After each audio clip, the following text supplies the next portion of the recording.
Hello everybody, thanks for joining me once again in another video. So today we're going to go through basically a survey Facebook sent me.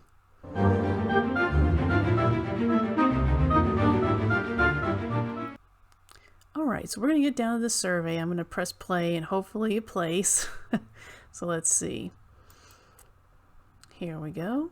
Yes. I'm going to take a survey to help COVID-19 public health research.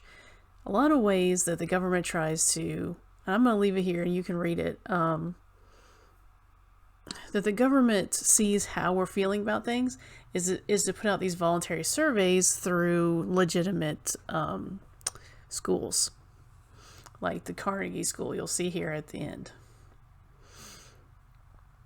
So of course you have to be 18 years old. It says it doesn't take any identifying individual participants for their responses, but you'll see the kind of identifying stuff that they take.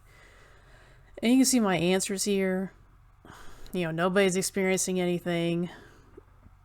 How many people in your household, including yourself, are sick with fever with at least one symptom listed above?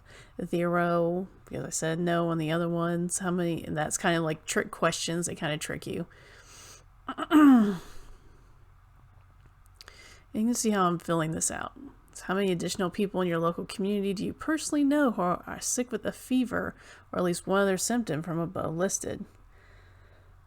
And then of course I give my zip code that's closest to me. And then Carnegie Mellon University. This is the 3rd time I've taken this. Okay, and you see all the stuff that's listed.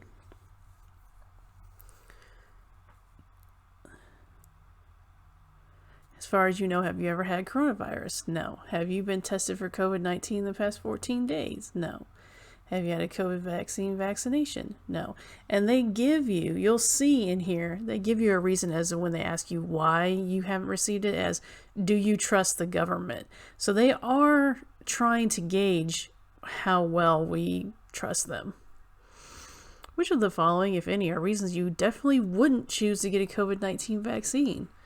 I think it's, as I scroll down here, they want to see religious beliefs, if you see that. The next one I check, I think, is, I thought I checked 3. Okay, anyway, it's against my religious beliefs. I don't trust the government, if you can see that at the bottom there. So they're giving you all these things. This is about, it took me about 10 minutes to complete. You know, I'm not going to be wearing masks. I'm not going to be doing any of that because, again, for all the reasons I checked. How concerned are you that you would experience a side effect from COVID-19? A little bit, you know, I'm going to be honest, a little bit. Have I traveled outside my state? Yes, I've been in North Carolina several times. Did you intentionally avoid contact with other people? I didn't. In the past 7 days, how often did you wear a mask when in public? I didn't. In the past 24 hours, have you done any of the following? Spent time indoors with someone who isn't staying with you. Gone to an indoor market, grocery store, or pharmacy, which is anywhere you go buy food. Used public transit to an indoor event with more than 10 people. That's church. Had a drink or meal indoors at a bar. That's anywhere you go out to eat. So I'm doing all of these things. I'm just living my life normally. And they want to know, well, living your life normally, are you scared? Do you not trust the government, etc.? How worried are you about your money because of this? I say not at all, right? Have you ever been told by a doctor you have the following medical conditions? I have noticed that when you take these things, so asthma, because I'm asthmatic, it starts coming out in the news and other things that, hey, you don't have to worry about it if you have asthma or any of these other, you know, things. What do they call them? These conditions, basically. Why do they want to know if I'm Hispanic or Latino? That's an identifier. Why do they want to know what my race is? What's it matter? Why do they want to know how much school I've completed? Now, usually people use this out here and out and about when I talk to people to try and figure out how smart you are. So if you see anyone say anything about like the intelligence level or whatever. This is one of the ways that they're gauging that. They say that minorities are more likely to not take it. This is one of the ways they're gauging. This is how they're doing it. Then they ask about your work. What kind of work are you doing? They're trying to figure out who's taking it, who's not, and why, right? Because their whole thing, I've never seen this done for anything. I've never taken a survey for illness about how scared I was about this illness. Okay, and that's basically what this is. They ask some of these questions twice. They want to know what you work in and all that stuff. So you may be invited to take the survey again in the future.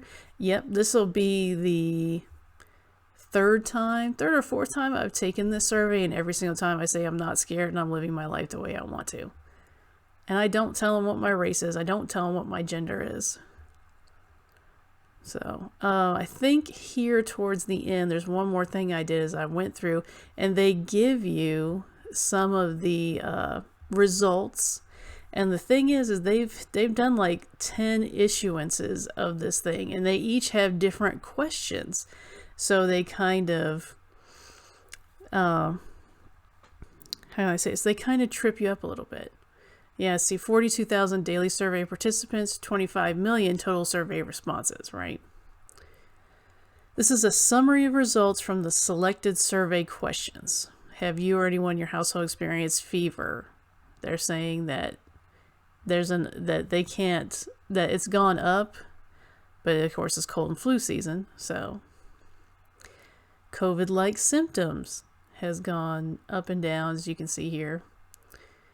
But they don't want to give you really any. See where it says increasing at the bottom? They will sometimes tell you it's increased or gone down, or they don't know. So this is just me skimming through it. Looks like most people it's actually going down, that people are not wearing a mask, but they're saying it's steady. So I don't know what they mean by that. Compared to previous weeks, okay. Again, so when it comes down to mask use, past 7 days when you were out in public, and most of all other people wear masks, that's down as well. Throughout the last month, even from their survey. So less than half, according to them, according to their survey, less than half of people are wearing masks anymore. Have you already received a vaccine? Do you have an appointment, etc.? And that has gone up. So that's probably one reason people aren't wearing masks anymore, even though they want them to, even though there are mandates coming out in California and Washington and Ohio and all these places. I did not get asked that pre-K grade 12 question, but that's up and down because that really depends on what the school's going to do.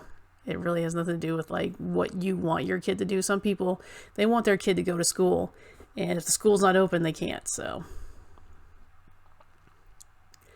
But I just want to know, as I scroll down through here, have you received this survey? Have you taken it? What do you think about surveys like this? To me, it's very, very odd that they would take this survey. Why does it matter what the general consensus of people are with this thing? Because a thing is either dangerous or it's not.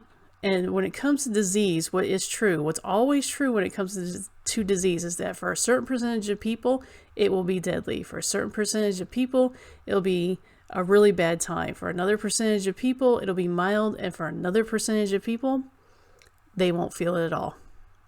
And that was true for the Black Plague. That's true for the flu. That's true for any of these sicknesses out here. Okay.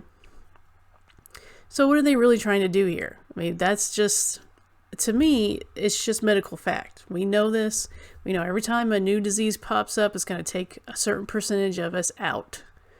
Okay? It's going to damage a certain percentage of us, and it's going to take a certain percentage of us and do nothing to us at all. So what do you think about surveys like this where Carnegie Mellon it works with the government and Facebook and other places to see what we're thinking and how we're gauging? To me, The other thing I automatically think is, okay, here's another form of the Pinkertons. The Pinkertons were a group of guys who went out and who rode trains in the West, sat in bars and things like that, and they listened to how people were thinking about things, what they were talking about, and what concerned people the most, and then they would report back to the federal government. So here we have another version of the Pinkertons. So what do you think? Just let me know in the comments. I just wanted you guys to know this is something that's going on, because I don't see anybody really talking about it. Okay, bye. I'll see you in my next one.